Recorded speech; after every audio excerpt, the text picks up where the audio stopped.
Hello అండి, అందరికీ నమస్కారం. మా పల్లె రుచులు ఛానల్కి స్వాగతం.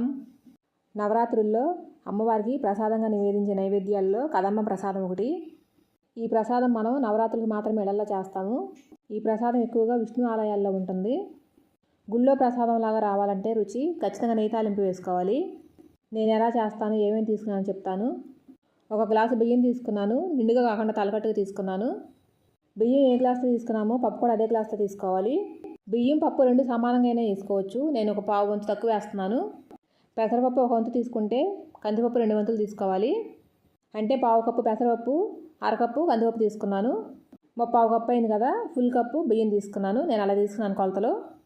పెసరపప్పు ముందే వేయించి పెట్టుకున్నాను. నేను 2 సార్లు కడిగిన తర్వాత మళ్ళీ మంచినీళ్ళతో కూడా ఒకసారి కడిగి కుక్కర్లో ఉడకబెట్టుకుంటున్నాను. నేను పప్పులు బియ్యాలు నేను నానబెట్టలేదు, డైరెక్ట్గా ఉడకబెడుతున్నాను.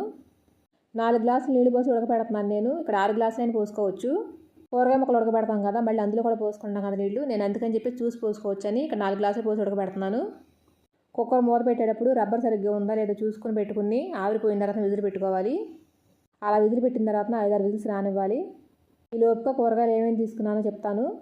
ఒక నిమ్మకాయ సైజు చింతపండు తీసుకున్నాను, బెండకాయలు 2, క్యారెట్ 1, గుమ్మడికాయ, ముల్లంగి, బంగాళదుంప, చిలకడదుంప, టొమాటో, పచ్చిమిర్చి, తాలింపు కరివేపాకు. ఈ కూరగాయలన్నీ పీల్ చేసి శుభ్రం చేసి పెట్టుకున్నాను. ఇప్పుడు అవన్నీ ముక్కలుగా కట్ చేసుకోవాలి. సాంబార్లో లాగా పెద్దగానే కట్ చేసుకోవాలి, సన్నగా ఏం అక్కర్లేదు.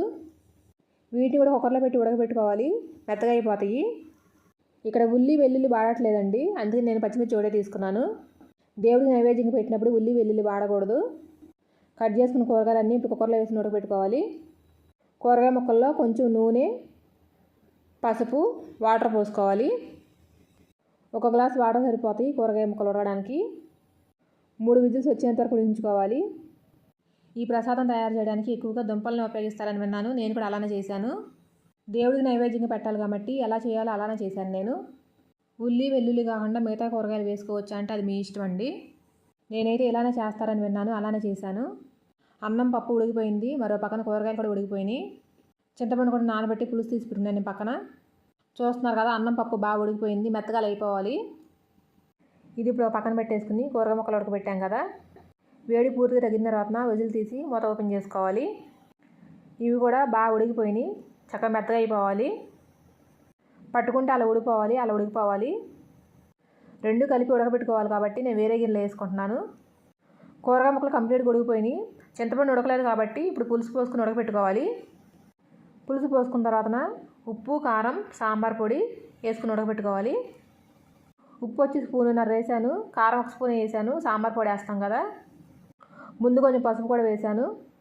బాగా కలుపుకున్న తర్వాత చిన్న బెల్లం ముక్క కూడా వేసి ఉడకబెట్టుకోవాలి. సాంబార్ పౌడర్ 2 స్పూన్లు వేసాను. చింతపండు పులుసు పోసిన నీళ్ళతో ఉడకనిస్తున్నాను నేను. అన్నం వేసిన తర్వాత వాటర్ కలుపుకుంటాను చూసుకుని.